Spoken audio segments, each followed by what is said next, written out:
के उसकी चिंताएं बढ़ रही होंगी जो हालात हैं। तो करीब आप कुछ कहना चाहते हैं सर? मैं एक हाँ, मैं तीन चीजें और मैं दो क्विक पॉइंट्स। एक तो अभी जब ये जब इन्होंने मीटिंग बुलाई भारत की सरकार ने, तो उस समय बड़ी अटकलें अफवाहें चली कि JNK का फिर से सब डिविजन होने वाला है। तो हमारे यहाँ लोगों ने, पाकिस्तान के जो स्पिन डॉक्टर्स हैं वो तो ओवरड्राइव पे थे ऐसे अफवाह फैलाने में, लेकिन पुष्पेंद्र जी मान लीजिए ये अफवाह नहीं, ये हकीकत भी है, तो इसमें क्या बुरा है?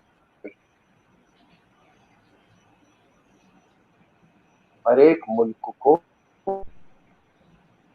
है कि वो अपने किस तरह से रिकॉन्फ़िगर, री इंजीनियर करे, अपने टेरिटरी को किस तरह से रिकॉन्फ़िगर करे, री इंजीनियर करे। आपने जो पहले व्यवस्था बनाई थी, उस व्यवस्था में का परिणाम ये हुआ कि 5 लाख हिंदुओं को अपने ही प्रदेश में रेफ्यूजी बनना पड़ा। तो वो जो व्यवस्था थी वो तो चली, और ये जो व्यवस्था है पुष्पेंद्र जी, जो वर्तमान व्यवस्था है JNK की, इसका एसिड टेस्ट है कि कितनी सफलता से इसमें हिंदुओं को, उनको आदर पूर्वक उनको किस तरह से रीइस्टैब्लिश किया जाए अपनी ओरिजिनल जगह पे। अगर अगर ये नहीं होता है तो मैं आपको बताता हूं, मैं पूछना चाहता हूं कि इसमें कौन सी बड़ी बात है कि अगर हम JNK को हम जो उसका भी रिकॉन्फ़िगरेशन करें या उसका री इंजीनियरिंग करें। ये बात मुझे समझ में नहीं आई भाई। किसी हम आप जब ये 7% एरिया में रह के जब 93% पर हुकूमत चलाते थे, तब तो आपको ये व्यवस्था बहुत अच्छी लगती थी। तो क्या जो कॉन्फ़िगरेशन जो है स्टेट का, वो अब्दुल्लाज और मुफ्तीज और के कन्वीनियंस, पॉलिटिकल कन्वीनियंस के लिए होगा? तो दूसरी बात, ये आपने इसकी डीलिमिटेशन की बात की। तो डीलिमिटेशन देखिए, आप सबको मालूम है कि 2002 में सेंसस जो हुआ, उसके बाद कोई डीलिमिटेशन की बात ही नहीं। जब भी ये बात आई, इन्होंने अपने विधानसभा में उसको खारिज कर दिया, कभी होने ही नहीं दिया उसके बाद से।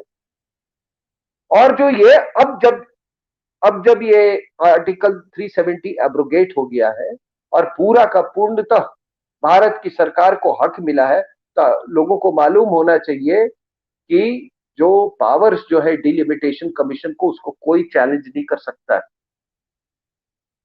कोई चैलेंज नहीं कर सकता है उसके। तो काम चल रहा है। ये कोरोना के चलते शायद इसमें कुछ गति थोड़ी धीमी हो गई थी। ये होगा, डिलिमिटेशन वगैरह होना भी चाहिए। ये तो एक डायनेमिक प्रोसेस है, समय समय पर होता रहता है। और तीसरी बात ये कन्वर्जन की, ये देखिए, मैं हमेशा, आखिर बताइए ये किसके लिए कन्वर्जन कर रहे हैं?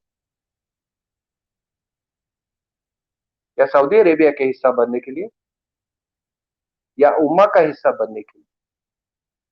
ये जो आप कन्वर्जन पे जोर देख रहे हैं, ये किस लिए हो रहा है? किसके द्वारा ये प्रायोजित है? पैसे कहां से आ रहे हैं? ये सऊदी अरेबिया और इससे पैसे नहीं आ रहे साहब।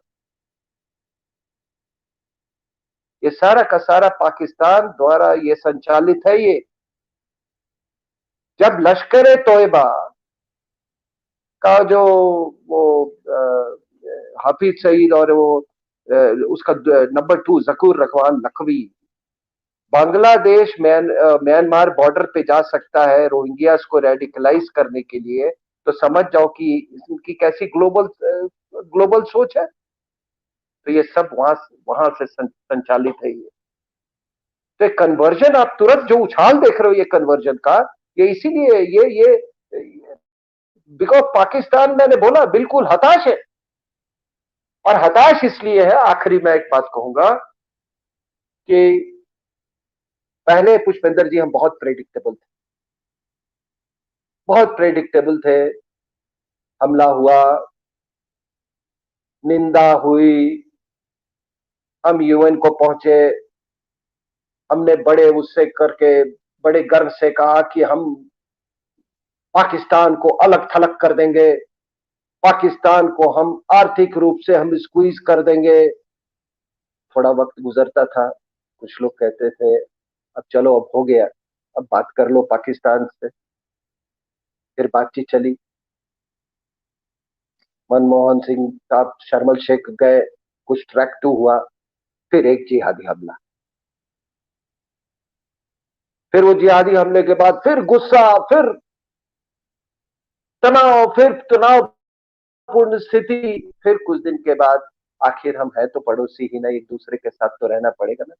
ये ट्रेड, ये टॉक्स और टेरर का साइकिल ये चलता रहता था, साइकिल।